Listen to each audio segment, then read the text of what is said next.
Bismillahirrahmanirrahim. Alhamdulillahi rabbil alamin. Wassalatu wassalamu ala rasulillah wa ala alihi thahirina ajma'in. Amma ba'du ayuhan nas, ittaqullaha mastata'tum wasma'u wa ati'u la'allakum turhamun. Para muslimin rahimakumullah, mari kita lanjutkan pembahasan ayat-ayat Al-Quran yang perlu segera disampaikan mumpung kita masih berada di dalam bulan Ramadan. Yang kemarin sedang kita bicarakan adalah surat Ali Imran, surat yang ketiga, ayat 103, ayat 102 dan 103.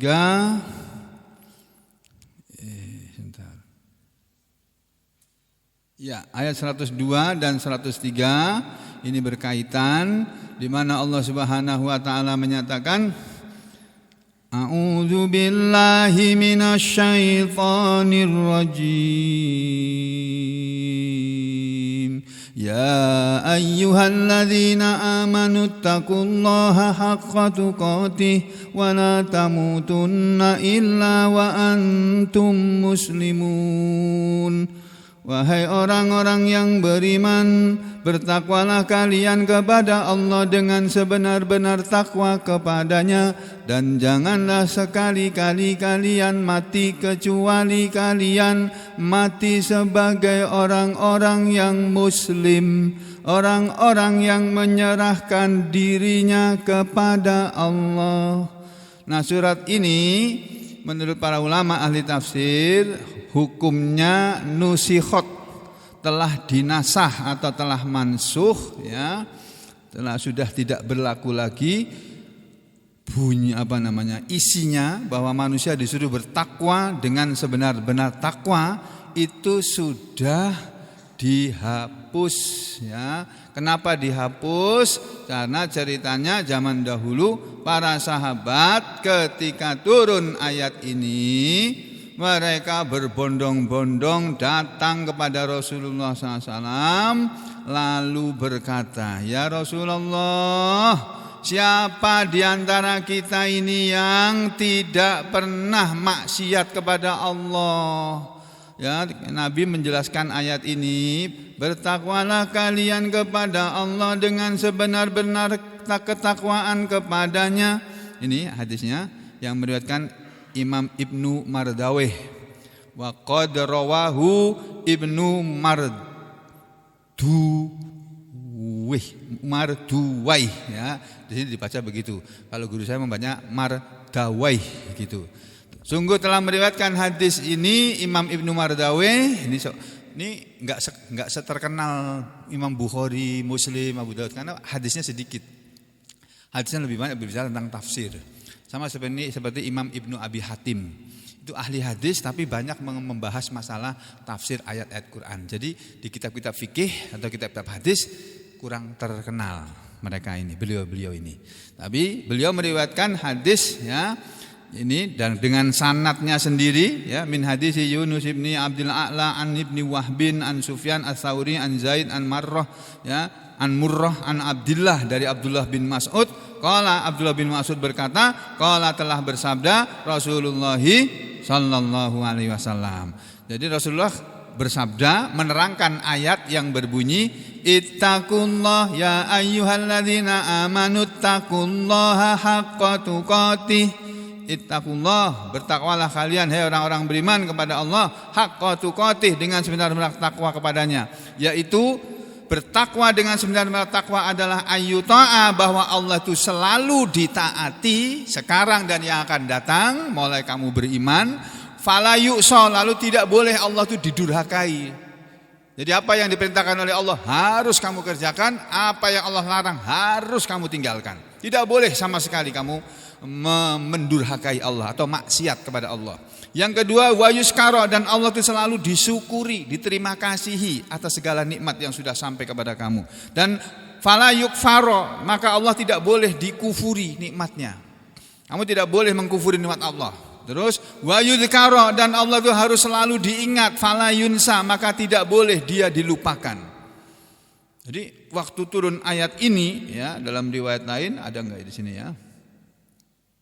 Para sahabat ini datang kepada Rasulullah SAW, ya Rasulullah, siapa di antara kami ini yang tidak pernah durhaka kepada Allah?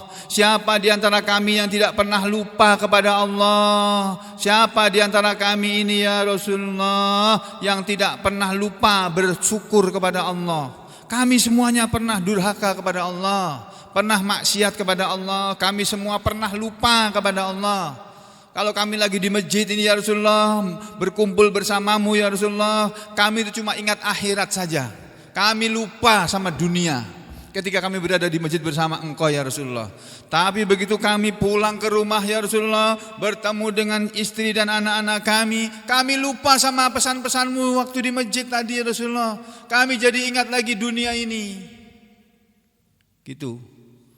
Terus ada seorang sahabat bertanya seperti itu kan, lalu beliau mengatakan, yang bertanya itu seorang sahabat, siapa namanya itu?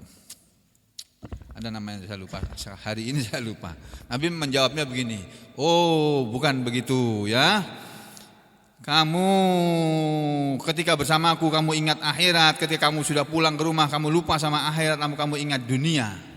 Kata Rasulullah SAW, itu enggak apa-apa. Sa'atan wa sa'atan. Asal sekali-sekali saja, sesaat-sesaat saja. Sesaat-sesaat saja kamu senang-senang sama istri, sama anak-anak, sama cucu, kumpul-kumpul, gendong-gendong, main kuda-kudaan itu sama cucu, enggak apa-apa. Nah, ketika orang sedang bersenang-senang dengan istri, anak dan cucu, kan dia lupa sama Allah dia. Paham, Pak?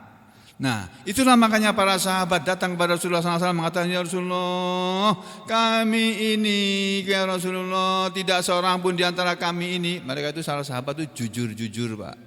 Ya, ngomong apa adanya. Jadi kami ini masih ada yang pernah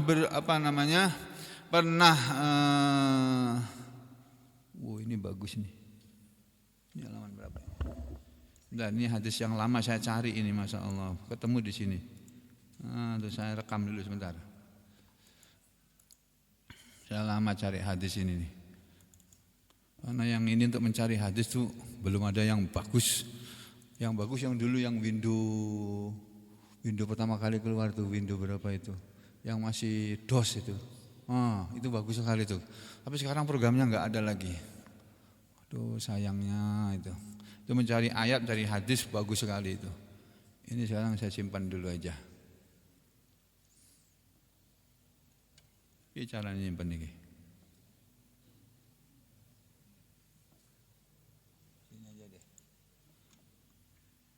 Yes. Nah. Jadi mana tadi? Rasulullah SAW dilapori para sahabat seperti itu. Siapa di antara kami ya Rasulullah yang tidak pernah durhaka kepada Allah, tidak pernah lupa kepada Allah? Tidak ada ya Rasulullah. Waktu mereka datang di hadapan Nabi itu sambil berlutut. Mereka berbondong-bondong berlutut. Tahu berlutut? Bersimpuh di hadapan Rasulullah SAW. Kami keberatan dengan ayat ini Rasulullah, ini ayat ini terlalu berat buat kami Rasulullah. Kalau orang beriman itu harus tidak pernah lupa kepada Allah, tidak pernah maksiat kepada Allah, tidak pernah lupa bersyukur, berterima kasih kepada Allah. Kami ini tidak ada yang beriman ya Rasulullah. Rasulullah terdiam, gak bisa jawab. Turunlah ayat yang kemarin kita telah sampaikan juga ya, dari sana bicara sampai kemana-mana kemarin sampai belum selesai ya. Turun ayat ini yang tersebut dalam surat At-Taghabun ya, yang ayat yang ke-16 atau 17 itu. Nih di sini ayatnya ini. Ini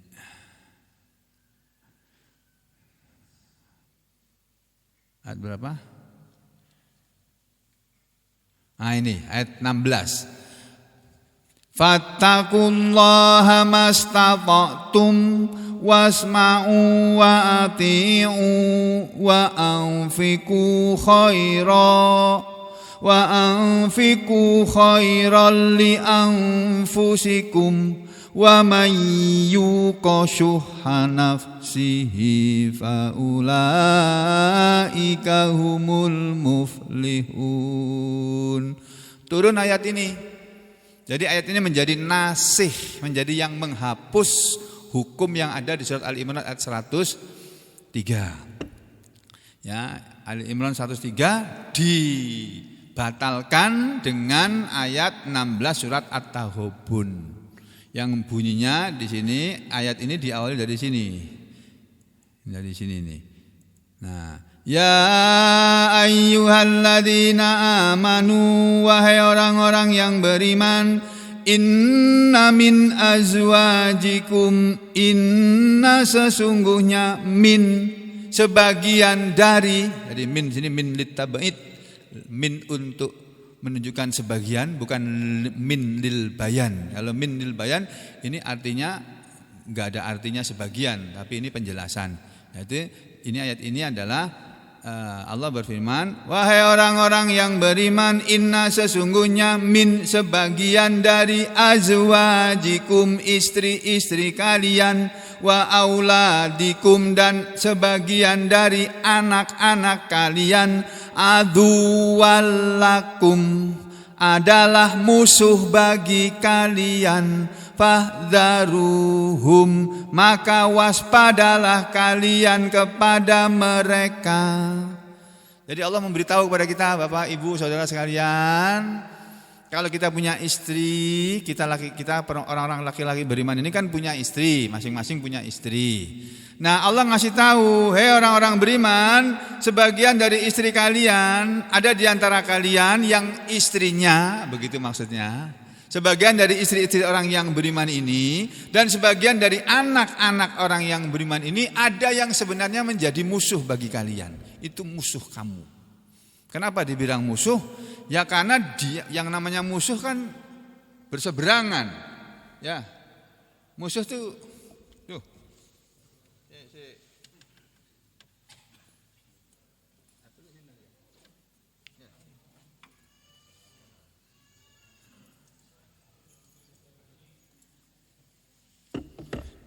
Nah, kita lihat dulu.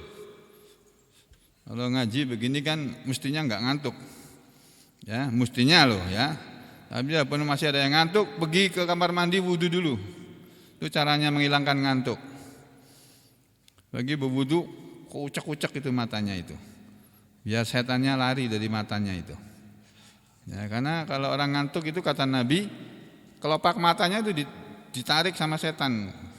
Tidur aja, nggak usah dengar Sugeng itu ngomong, biarin aja, tidur aja kamu, tidur gitu. Itu setan itu. Jadi kalau orang mengganggu orang ngaji itu setan. Nah, di sini ya yang namanya musuh. Nah, musuh itu kalau dalam kamus besar bahasa Indonesia ini biasa dipakai oleh orang-orang yang bikin skripsi, bikin tesis, pasti pakai buku ini, KBBI ini. Bikin makalah itu harus punya KBBI. Ini kamus besar bahasa Indonesia. Musuh itu di sini diartikan satu, lawan. Nah, lawan apa? Lawan berkelahi bisa, lawan bertengkar bisa, lawan berperang bisa, lawan berjudi bisa, lawan bertanding dan sebagainya. Yang kedua, musuh adalah seteru. Oh, seteru, Pak. Seteru ya walaupun tubuhnya kecil, dia dapat mengalahkan musuhnya yang tinggi besar. Itu contoh kalimatnya. Dahulu musuh, sekarang menjadi kawan. Nah, jadi musuh itu lawannya kawan. Dahulu musuh, sekarang jadi kawan. Nah, dahulu musuh bilang, oh Pak Jokowi itu nggak pantas jadi presiden itu, orang kurus kering begitu. Sekarang jadi kawan dia, masuk istana dia. Nah, ya itu contoh saja. Yang kedua, musuh itu bandingan atau imbangan atau tandingan. Yang ketiga, musuh adalah sesuatu yang mengancam. Bisa mengancam kesehatan, itu corona. Itu musuh kita ini sekarang ini. Kita sedang bermusuhan dengan corona, virus corona. Nah, ini musuh, itu sesuatu yang mengancam kesehatan atau keselamatan. Dah, itu aja. Kamu besar bahasa Indonesia nih, Pak. Terpercaya ini. dipakai. Nah, saudara sekalian, sesungguhnya di antara istri kalian dan anak kalian ada yang menjadi musuh bagi kalian, maka waspadalah kalian kepada mereka. Jadi kalau kamu punya anak ini mestinya nurut sama orang tua. Nah, ayo ngaji, nggak mau. Jadi ya sudah. Nah, kembali kalau anak itu diajak ngaji nggak mau, diajak sholat nggak mau, tapi kepada yang nggak baik itu dia mau, itu musuh itu, hati-hati, waspadai. Demikian juga istri itu mestinya nurut sama suami. A'dhamun nasi haqqan 'alal mar'ati zaujuha. Ini hadis yang menerangkan tentang kewajiban istri dan suami. Nabi mengatakan a'dhamun nasi 'alal mar'ati, a'dhamun nasi 'alal mar'i dulu. Nabi mengatakan a'dhamun nasi 'alal mar'i ummuhu. Manusia yang paling besar haknya terhadap seseorang laki-laki adalah ibunya. Jadi kalau kita jadi anak laki-laki, orang yang harus nomor satu kita perhatikan lebih dulu dalam hidup ini adalah ibu kita. Itu yang harus diperhatikan. Selalu diingat, diperhatikan, dia diurusi lah gitu loh. Itu ibunya kalau laki-laki. Baik dia masih bujang maupun dia sudah kawin. Sama ya. Sebaliknya wa a'dhamun nasi 'alal mar'ati, dan manusia yang paling besar haknya atas seorang wanita zaujuha adalah suaminya. Jadi siapa yang harus dia dengar dalam hidup ini bagi seorang wanita itu adalah suaminya. Selama suaminya benar dalam menyuruh istrinya. Kalau suaminya menyuruh dengan sesuatu yang melanggar syariat, misalnya dibilang sama istrinya, "Tri, mulai sekarang kamu enggak usah ngasih duit lagi sama ibumu, sama mertuanya dia," misalnya kayak begitu. Ya enggak boleh kayak begini nih. Melanggar syariat itu. Ya, saya kasih kamu duit tapi jangan kasih sama ibumu ya. Jangan kasih sama bapakmu ya, jangan kasih sama mertua. Ini perintah suami yang melanggar syariat ini, jangan ditaati. Di depannya dia bilang, "Ya, gitu aja," tapi kamu ingkari. Diam-diam kamu kasih. "Bu, kasihan ibuku di kampung enggak punya duit kok. Ibu kasihan, butuh uang itu. Ya, perlu uang, kasih." Itu ya. A'dhamun nasi 'alal mar'ati zaujuha. Manusia yang paling besar haknya atas seorang wanita adalah suaminya. Nah, mestinya seorang istri itu nomor satu yang harus ditaati adalah, saya ulangi, seorang istri dalam hidupnya, dalam kehidupannya yang harus ditaati nomor satu adalah suaminya, bukan presiden, bukan. Presiden enak-enak itu. Ya. Suaminya dulu, apa kata suami? Dengarkan, turuti. Suaminya bilang, "Ayo kita ngaji sampean." Enggak ada alasan. "Tunggu Bang, aku enggak ngaji." Kalau alasannya tidak sesuai syariat, enggak boleh dia nolak. Itu satu. Ngaji kan baik. Ada lagi Pak yang lebih dahsyat lagi. Suami memanggil istrinya, "Tri, kamu ayo ke sini." "Kemana?" "Ayo aku perlu sama kamu." "Perlu apa?" "Kita bersendiri, berduaan." "Ngapain?" "Ya segitulah, nama suami istri berduaan ya. Ini puasa-puasa enggak enak ngomong gitu." Kata Rasulullah SAW, kalau seorang suami mengajak istrinya, sedang apapun dia, walaupun sedang di dapur masak, tinggalkan dapur, ikuti suaminya ke kasur. Nah, misalnya gitu. Itu sampai begitu loh Pak. Matikan kompornya lah, kalau enggak kebakaran nanti. Tanya lagi kayak kita jadi tanyakan ya. Jadi saudara, itu sampai seperti itu. Ya. Dah, sampai sini dulu lah, cukup. Jadi sebagian dari anak istri kamu itu ada yang jadi musuh. Demikian juga sebagian dari anak kamu ada yang jadi musuh. Fahdharuhum, maka kamu waspadai mereka. Kamu sabar ya. Walaupun dia musuh, itu istrimu. Jadi jangan kamu lakukan seperti kamu anggap dia setan sehingga harus digebukin. Jangan. Sehingga harus dibakar. Setan kan terbuat dari api. Kamu bakar ya tambah senang dia. Jangan. Jadi jangan kamu perlakukan istrimu dengan kejam, tidak boleh. Ya kamu waspada kepada mereka. Lalu Allah ngasihati di belakangnya. Wa in ta'fu, dan jika kalian memaafkan istrimu yang susah diatur, yang enggak mau nurut maumu yang baik, ya, kalau diajak belanja baru mau dia. Diajak ke mall shopping itu, oh, sudah, enggak usah disuruh langsung, gitu sudah. Begitu diajak ke masjid, aduh koler, ngalih misalnya begitu. Nah, ini musuh ini, ya, waspadai itu. Tapi kalau kamu memaafkan, wa tasfahu, dan kalian bersikap longgar, wa taghfiru, dan kalian mau memberi ampun, memberi maaf kepada istri yang seperti itu atau anak yang seperti itu, fa innallaha, maka sesungguhnya Allah ghafurun, adalah maha pengampun, rahimun, adalah maha penyayang. Nah, lalu di sini terangkan, innama amwalukum wa auladukum fitnah wallahu indahu ajrun azim. Innama, sesungguhnya tiada lain, amwalukum, harta benda kalian, hai orang-orang yang beriman, wa auladukum, dan anak-anak kalian, itu semuanya adalah fitnatun, ujian, cobaan, sesuatu yang bisa merusak. Fitnatun itu dari kata fatana yaftinu, fitanan ya. Apa? Ini kalau kita lihat di komus, ada enggak di sini?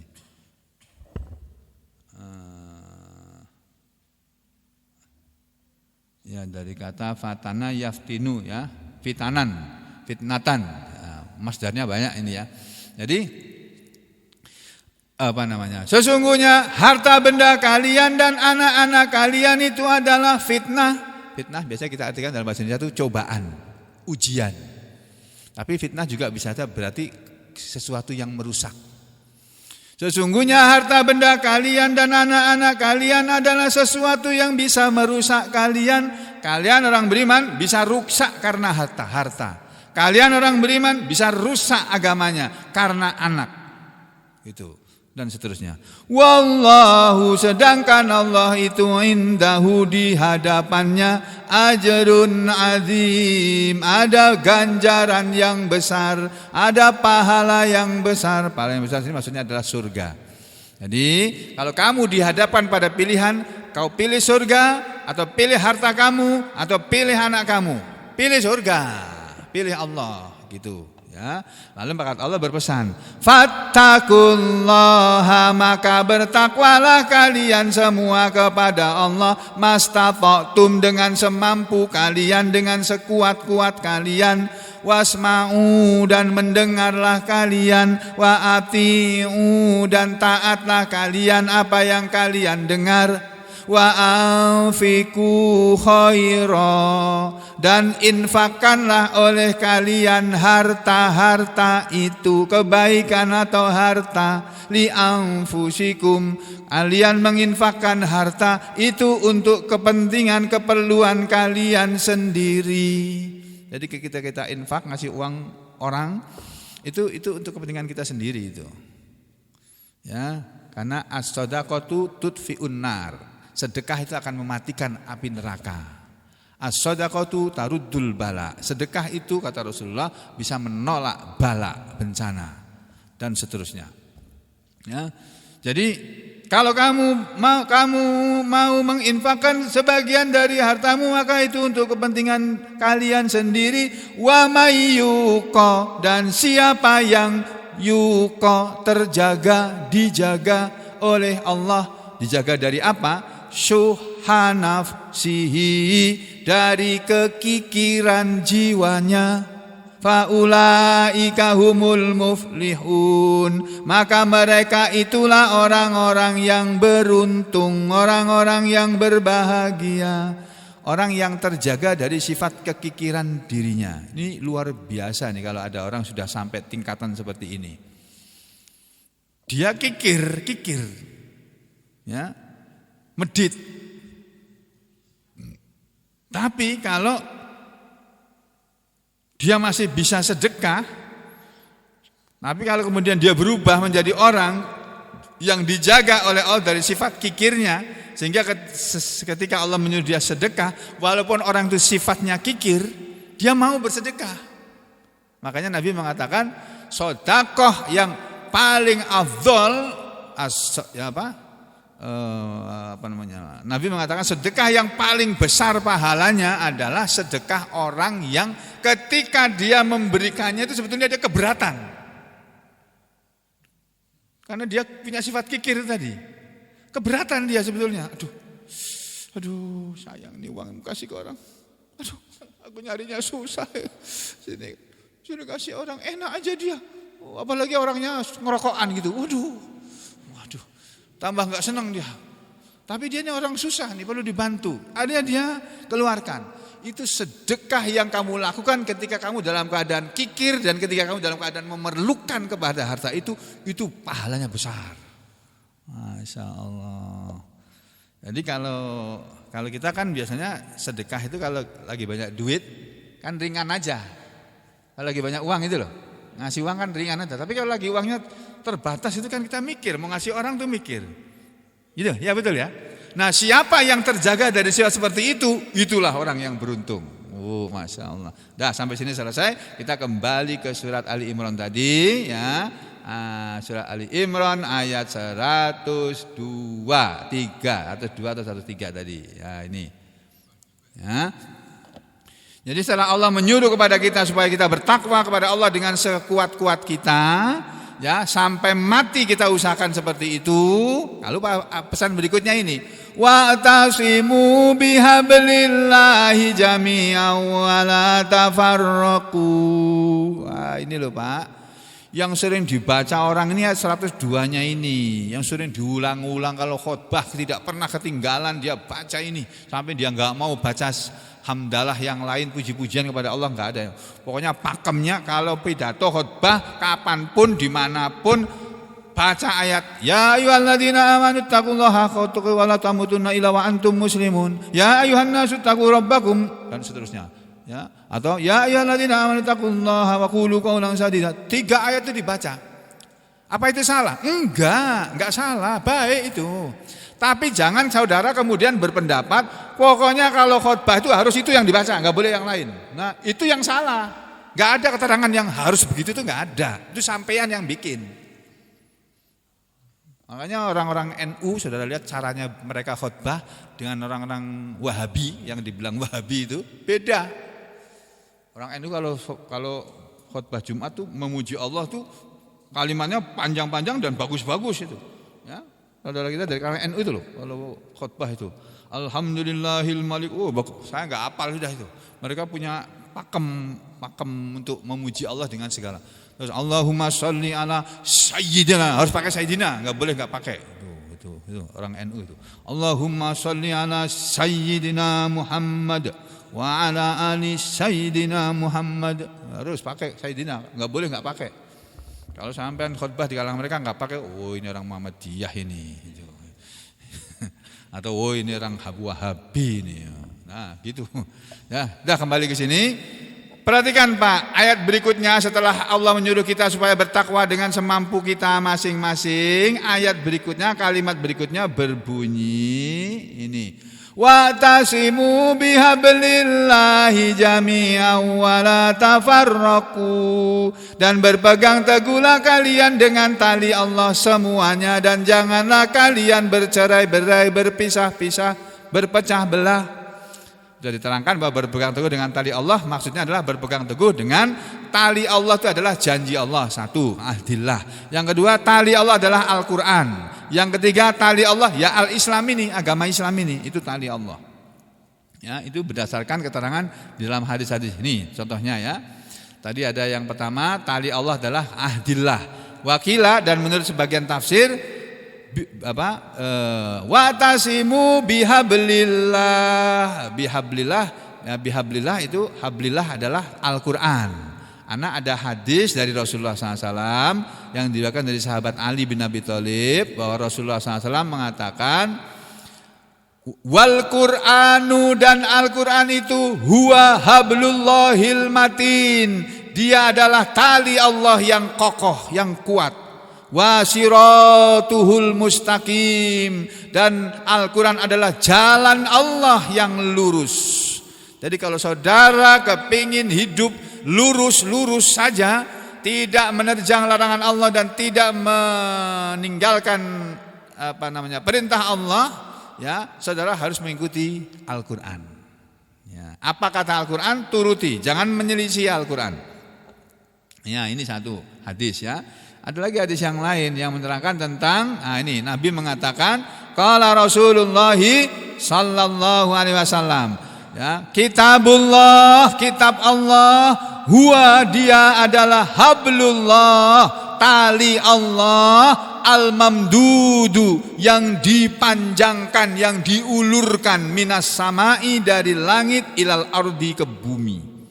Jadi ibarat tali, Al-Quran itu diibarat oleh Rasulullah SAW sebagai, di dalam Al-Quran disebut sebagai tali Allah. Jadi Al-Quran itu ibarat tali yang diulurkan dari langit ke bumi. Dan kita disuruh oleh Allah, hei orang-orang yang beriman, wa'tasimu bihablillah, berpegang teguhlah kalian dengan tali Allah, dengan Al-Quran itu, jami'an, bersama-sama. Ini berpegang dengan tali Allah, maksudnya berpegang teguh dengan Al-Quran, ya. Kemudian keterangan tentang hadis yang lain lagi ini, qala, telah bersabda Rasulullah sallallahu alaihi wasallam, inna hadzal qur'ana, sesungguhnya ini Al-Quran, huwa hablullahil matin, dia adalah tali Allah yang kokoh, wa huwa nurul mubin, dan dia adalah nur, cahaya Allah al-mubin, yang terang, wa huwa syifa'u, dan Al-Quran dia adalah obat, ya, an-nafi, yang bermanfaat. Makanya kalau orang sakit baca Al-Quran, banyak baca Al-Quran, cepat sembuh. Nah, kebanyakan orang sakit baca Al-Quran itu malas, ya, akhirnya sembuhnya malas juga datangnya, ya.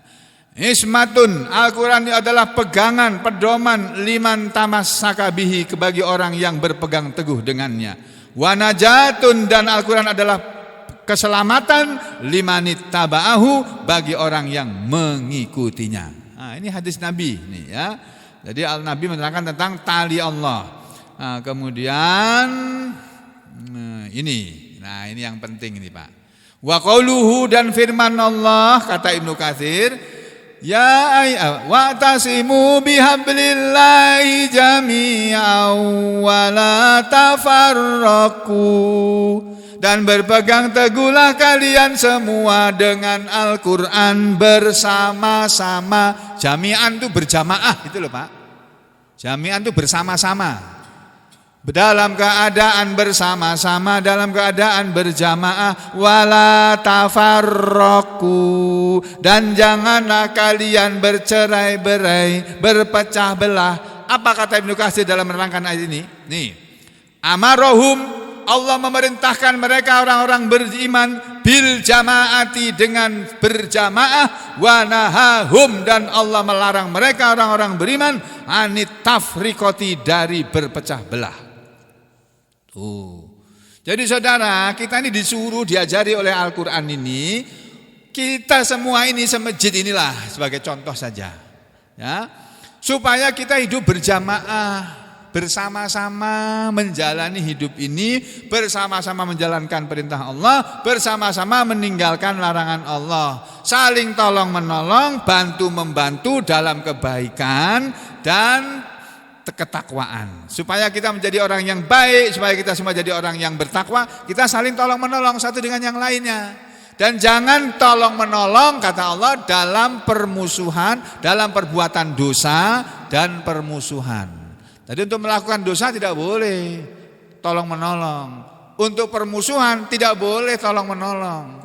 Ada orang bermusuhan nih, A sama B misalnya, sampai menolong si A, sampai cocoknya sama si A. Si B aku nggak suka orang itu juga. Kita temenan ya, musuhi dia sama-sama. Nggak boleh begitu itu. Yang harus dilakukan apa? Kalau ada A sama B sama-sama muslim bermusuhan, sampean mendamaikan. Tuh. Mendamaikan dua orang muslim yang berseteru, yang berseberangan, yang berlawanan. Jangan membela salah satu. Ada cebong sama kampret, jangan membela salah satu. Kampret sama cebong didamaikan kalau bisa situ. Carane piye kuwi? Cebong di air, kampret di udara itu bong pret kampret turun sini main dalam air, nggak mau dia. Dia tetap hidupnya di udara. Nah yang cebong hidupnya di air. Kamu keluar sini terbang sini ngikut kampret, dia nggak mau juga, dia enak di air kok, basah, duitnya banyak kok. Ya. Jadi saudara, kita disuruh oleh agama ini untuk hidup berjamaah dan Allah melarang kita berpecah belah. Dan kemudian Ibnu Katsir membawakan hadis-hadisnya ini. Nih diterangkan oleh Ibnu Katsir ya. Dari Abu Hurairah, Nabi Hurairah, ini hadis sahih ini, Bukhari ada, Muslim ada. Nabi Hurairah dari sahabat Abu Hurairah radhiyallahu an, qala Abu Hurairah berkata, bahwasanya Rasulullah sallallahu alaihi wasallam qala telah bersabda.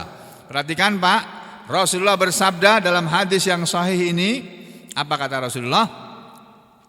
Innallaha, sesungguhnya Allah itu yarbo, Allah itu selalu ridho, sekarang ridho dan seterusnya akan tetap ridho, lakum kepada kalian. Ridho itu senang, ya ridho lah, tahulah kita ridho, bahasa sini kan tahu ya.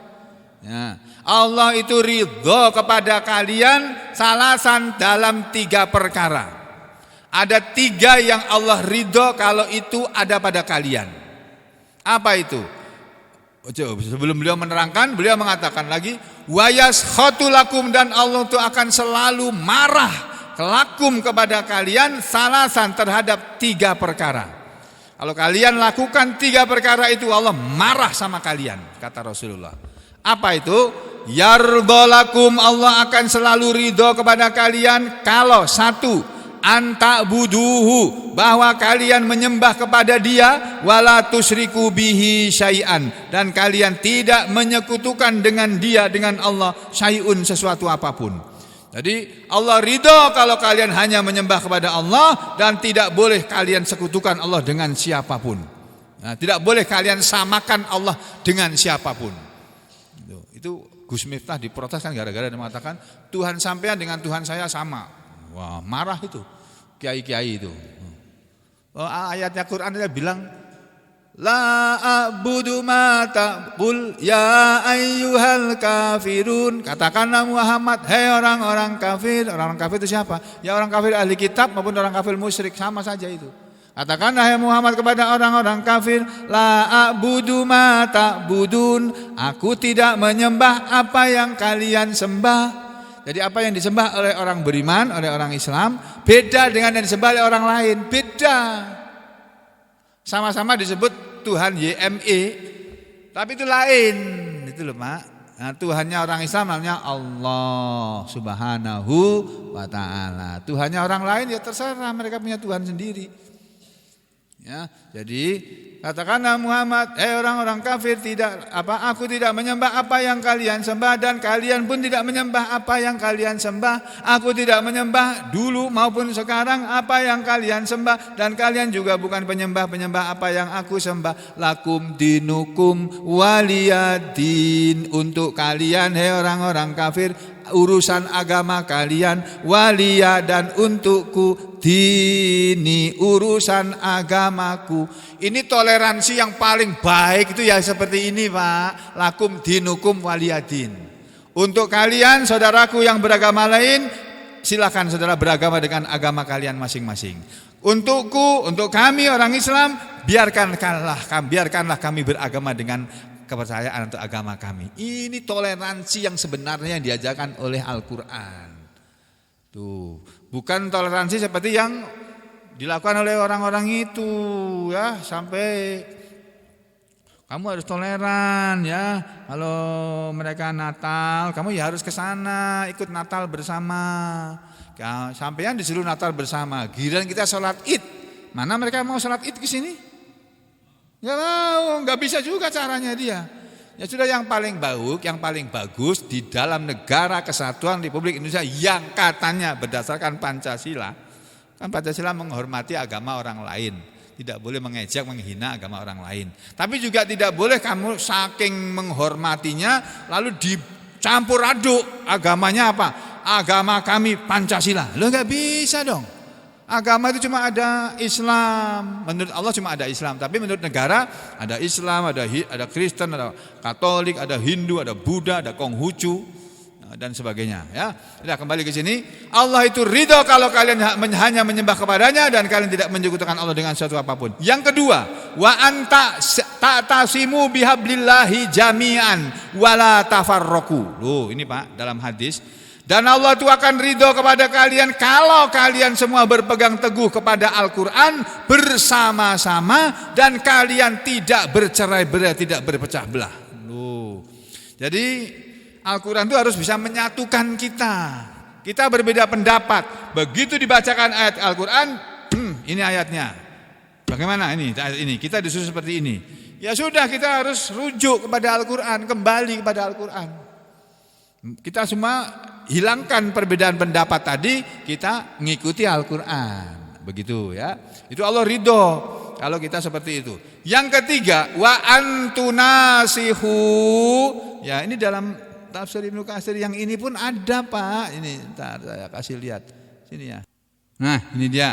Nih ada hadisnya ini. Sesungguhnya Allah ridho kepada kalian 3 perkara dan murka kepada kalian dalam 3 perkara. Yang pertama, Allah ridho kepada kalian bila kalian menyembahnya dan kalian tidak mempersekutukannya dengan sesuatu pun. Yaitu yang kedua, bila kamu sekalian berpegang teguh kepada tali Allah yaitu Al-Quran dan tidak bercerai-berai. Itu ini. Wa an ta'tasimu bihablillahi jami'an wala tafarraqu. Yang ketiga, wa antunasihu man wallahullahu amrakum. Dan yang ketiga, Allah ridho bila kalian saling menasihati dengan orang atau kepada orang yang dikuasakan oleh Allah untuk mengurus urusan kalian. Maksudnya Allah ridho kalau kalian dalam hidup ini, umat Islam, mau menjadi orang yang bisa menasihati presiden. Gampangnya gitu. Presiden salah nih dalam keputusannya. Sampai nggak usah demo, datang ke Istana Merdeka, lalu langsung ngomong sama presiden. Pak Presiden yang terhormat, yang kami hormati, maaf Pak Presiden, kami akan menyampaikan nasihat. Keputusan Bapak melarang mudik itu salah. Misalnya kayak begitu. Ini misalnya.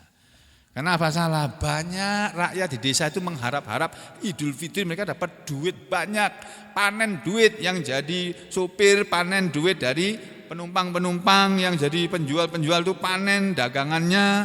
Tapi gara-gara ini dilarang, Pak, aduh kami sedih, rakyat banyak yang susah. Jadi mohon ditinjau kembali Pak Presiden yang terhormat. Nah, begitu Pak. Nah, apalagi Pak Presiden ya. Satu lagi Pak Presiden yang memberatkan. Kenapa orang mau masuk Kalteng itu atau masuk provinsi-provinsi yang ada itu disuruh PCR? 900.000 itu Pak Presiden, lebih mahal dari harga tiketnya. Ya. Dan PCR itu berlakunya cuma 24 jam lagi. Susah itu Pak Presiden. Dan sebetulnya Pak, baik PCR maupun rapid antigen maupun rapid test itu semuanya enggak ada gunanya itu. Enggak ada gunanya untuk menunjukkan bahwa orang ini tidak terpapar corona. Itu enggak jaminan. Itu yang ngomong ahli laboratoriumnya sendiri, spesialis patologi kliniknya sendiri yang ngomong. Hasil pemeriksaan PCR saudara ini negatif. Tetapi kami sarankan bahwa ini tidak menjadi dasar bahwa dia tidak terpapar corona. Yang kedua, masih ada pemeriksaan lagi yang harus dilakukan kalau ada gejala-gejala klinisnya. Jadi kalau orangnya nggak ada gejala klinis ya malah itu sehat, nggak ada gejala klinisnya, nggak ada panas, batuk, pilek, sesak, hidung hilang pembauannya nggak ada, itu sehat itu. Nah, tanya aja hidungmu, kasih bawang, bau nggak ini? Suruh tutup matanya, ini bau apa? Bawang. Oh sudah sehat itu. Nah, udah sehat itu sudah. Apalagi dia nggak batuk, nggak panas, udah cukup itu pakai itu, nggak usah pakai rapid test. Makanya kemudian keluar yang terbaru di Genus, alat yang cuma itu aja ditiup di stasiun itu penemuan orang Indonesia, itu penemuan orang bangsa Indonesia. Tapi oleh Eropa ditolak. Ya orang Barat tuh kayak gitu memang. Kalau Indonesia mendapatkan sesuatu yang luar biasa, mereka nggak mau mengakui. Tapi kalau mereka dapat sesuatu, orang Indonesia dipaksa harus mengakui, gitu. Jahatnya itu para ilmuwan itu. Ya, jadi apa namanya? Sebetulnya itu mereka sendiri bilang kok. Saya juga kaget baca PCR saya itu. Kemarin saya ke Jakarta itu PCR tuh bukan 900.000 lagi Pak, 1,5 juta. Kenapa? Karena harus jadi dalam 4 jam. Kalau aku nurut aturannya 24 jam atau 18 jam tiketku hangus. Padahal tiketku untuk balik dari Jakarta ke Sampit itu 1,8 juta. Nah itu ya udah bayar Pak untuk pulang kembali ke Sampit kok. Akhirnya berapa? Saya baca kaget loh.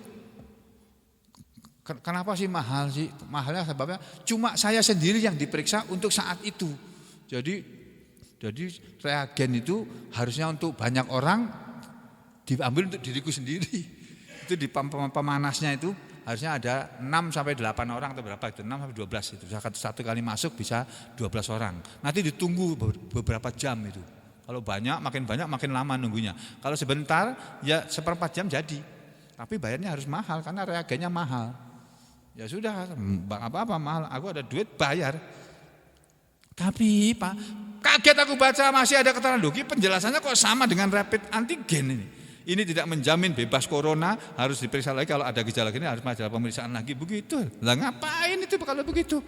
Dibikin seperti dulu aja, mau rapid, mau swab antigen, mau apa namanya itu PCR berlaku 2 minggu, paling apik itu. Bilang sama presiden begitu.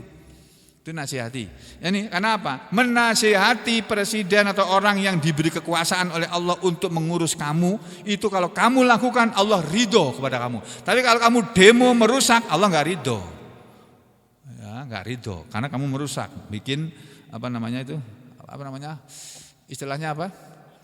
Anarkis. Nah, yang berikutnya menurut hadis ini, ya menurut hadis yang tadi sedang kita pelajari tadi ini itu tadi yang membuat ridho Allah. Wa yaskhatu lakum, dan Allah akan marah kepada kalian salasan dalam 3 perkara. Kalau ini kamu lakukan, Allah marah sama kamu. Apa itu? Yang pertama, qila wa qala, dikatakan dan mengatakan. Apa maksudnya dikatakan dan mengatakan? Maksudnya kamu dengar ada orang berkata, terus kamu sampaikan perkataan itu kepada orang lain. Allah tuh enggak ridho perbuatan seperti itu. Ya misalnya ya, sama dengar orang, oh Pak Sugeng itu loh Pak Sugeng sana itu loh.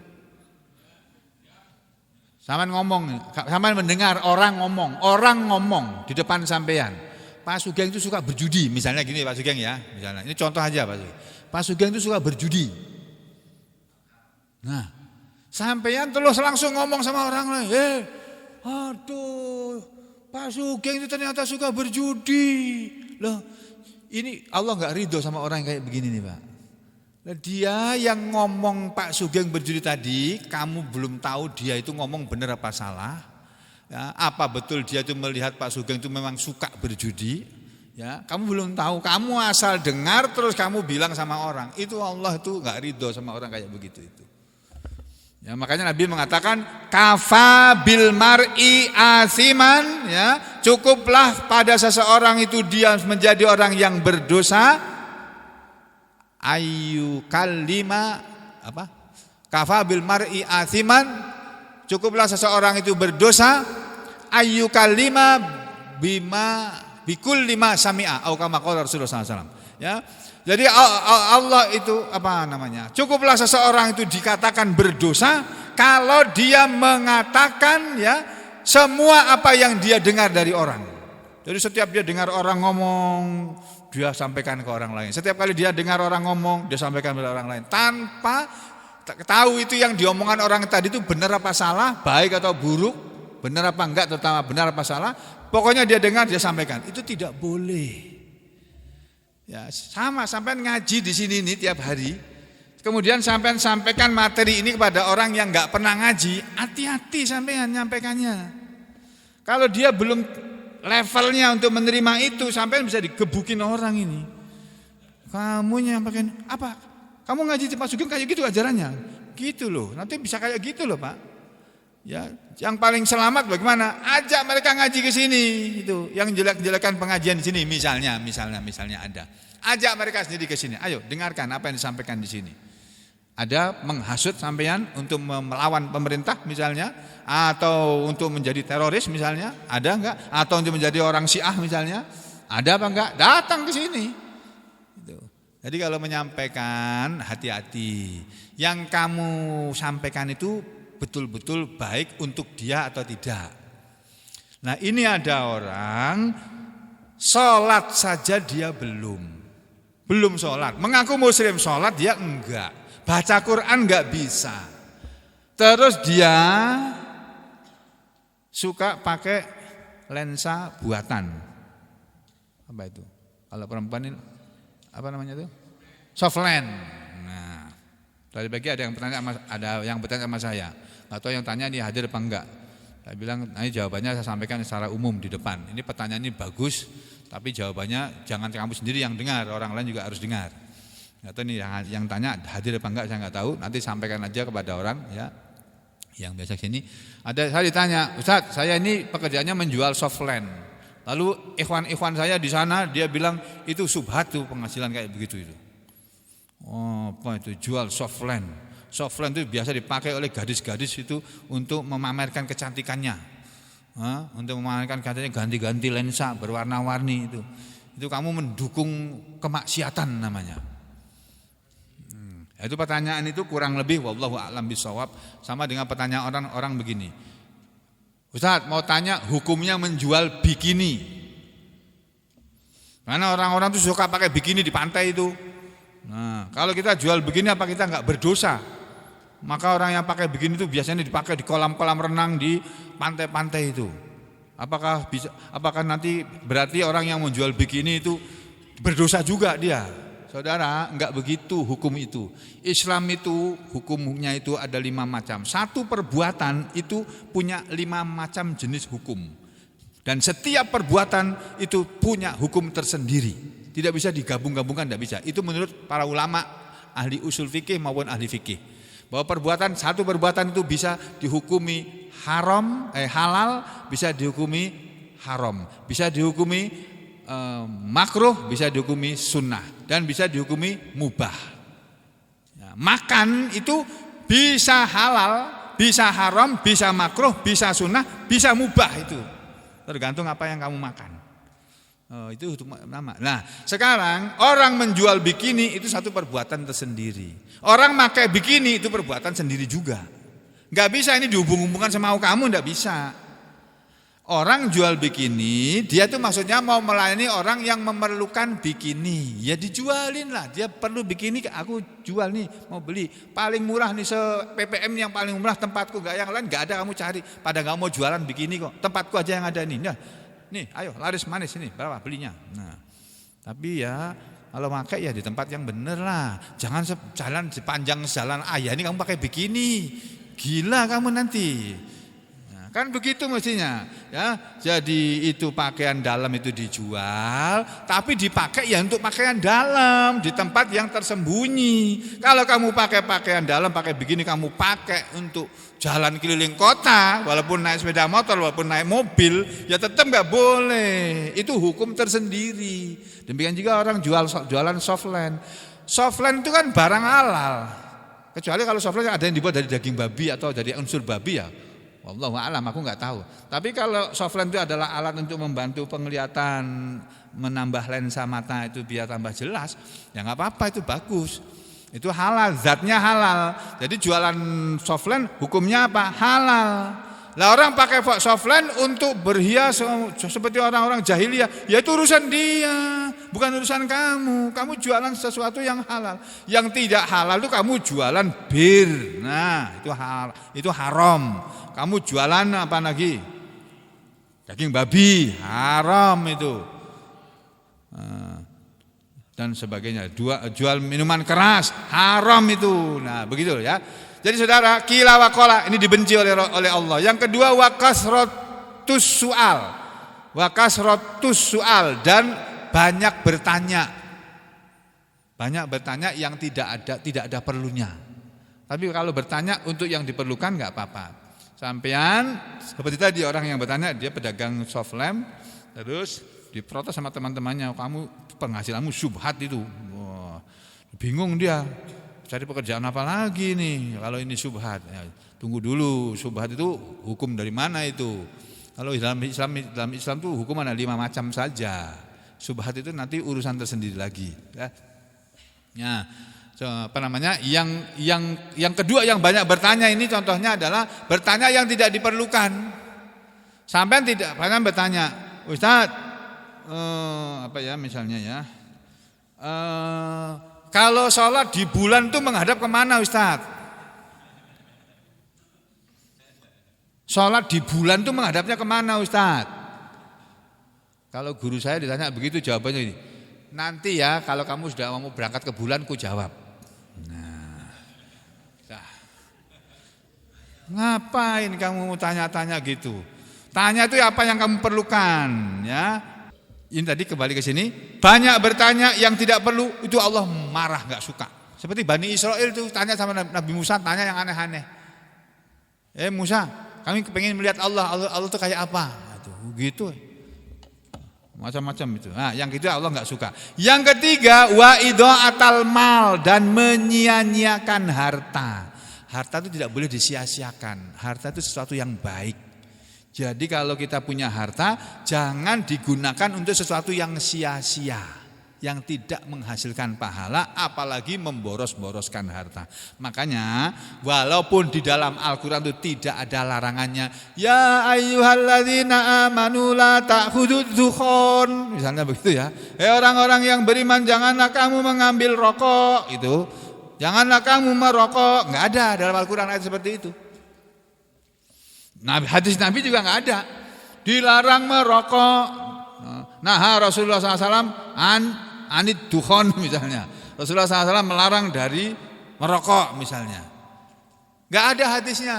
Tapi di sini ada Pak, idha'atal mal, menyia-nyiakan harta. Nah, kalau menurut sampean merokok itu tidak menyia-nyiakan harta, sama seperti orang yang beli mercon kemudian dibakar, itu tidak termasuk menyia-nyiakan harta, ya silakan kerjakan. Beli mercon yang banyak terus disumet, dinyalain. Nah, mestinya kalau orang normal dia beli mercon, untungnya sekarang ini puasa ini enggak banyak mercon ya. Mungkin Pak polisi sudah bekerja itu ya. Dilarang Pak ya. Bagus itu, polisi bagus kayak begitu tuh. Seneng aku kalau polisi yang bagus-bagus gitu. Ya. Jadi apa namanya? Mercon ini orang beli, itu kalau merconnya enggak meledak, enggak mau dia. Iya kan? Dia beli mercon yang harus bunyi. Buar gitu. Zidan paling benci itu kalau ada orang merokok itu. Itu enggak mau itu. Nah, orang mercon-merconnya sendiri enggak mau, gimana sih? Nah, kamu tutup telinga aja. Enggak mau. Untuk sekarang udah enggak ada lagi, alhamdulillah. Nah, saudara, ini orang beli mercon ini kan untuk dinyalain biar meletus. Kalau dia enggak meledak, enggak meletus, enggak bunyi, merconnya enggak mau beli. Mestinya kalau orang normal, dia beli mercon kan untuk dinikmati suaranya. Nah, yang bagus itu orang beli mercon di tempat penjualan mercon sana, bawa pulang ke rumah, taruh di kamarnya, tutup pintunya, terus diletuskan dalam kamar, dengerin pakai kupingnya. Duel gitu, itu namanya orang waras. Nah, orang yang enggak waras ini dia yang beli, orang lain suruh dengerin. Lah gimana sih, orang lain enggak suka mendengar bunyi keras kok kamu paksa suruh dengerin. Yang bagus itu kamu taruh itu mercon itu di telingamu situ, letusin itu, dar gitu, sekaruan aja, bagus itu baru bagus. Jadi menyia-nyiakan harta adalah sesuatu perbuatan yang dibenci oleh Allah. Sebaliknya yang membuat Allah ridho kepada kita, nomor satu kita menyembah kepada Allah dan tidak menunjukkan Allah dengan suatu apapun. Yang kedua kita berpegang teguh dengan Al-Quran dan dijalankan Al-Quran itu secara berjamaah. Yang ketiga tadi apa? Kita mau menasihati kepada para pemimpin-pemimpin yang salah jalan. Itu ada jalan keluarnya dalam Islam ya. Sampai sekian dulu untuk pagi hari ini. Besok pagi kita lanjutkan lagi insya Allah. Aku lu qauli hadza astaghfirullah li wa lakum. Allahumma taqabbal minna innaka antas samiul alim wa tub alaina innaka antat tawwabur rahim. Wa sallallahu ala sayyidina Muhammad wa ala ali sayyidina Muhammad walhamdulillahi rabbil alamin.